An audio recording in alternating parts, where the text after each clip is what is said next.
నంద్యాల జిల్లా నందికొట్కూరు నియోజకవర్గం కొత్తపల్లి మండలంలోని శివపురం లింగాపురం గ్రామాల మధ్య ఓ మోస్తరు వర్షాలు కురిస్తే పెద్ద వెదులూరు వాగు ప్రతి ఏటా ఉధృతంగా ప్రవహిస్తుంది.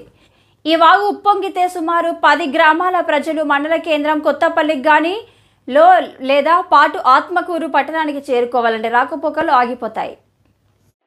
మండలంలోని ముసలిమడుగు, ఎర్రమఠం, పెద్ద గుమ్మడాపురం, చిన్న గుమ్మడాపురం, బట్టువారిపల్లె, సింగరాజుపల్లి, పాతమాడుగుల, కపిలేశ్వరం, జానాలగూడెం గ్రామాలకు చెందిన 18,000 మంది ప్రజలు కొన్ని రోజుల పాటు ఈ వాగు దాటలేని పరిస్థితి ఎదురవుతుంది. గత 50 ఏళ్లుగా ఇదే దయనీయ పరిస్థితి. ప్రభుత్వాలు మారినా పట్టించుకునేవారే కరువైనారు. ఇప్పటికైనా అధికారంలో ఉన్న నాయకులు పట్టించుకొని ఈ పెద్ద వెదలేరు వాగుపై ఎత్తైన బ్రిడ్జ్ నిర్మించాలని ఆయా గ్రామాల ప్రజలు కోరుతున్నారు.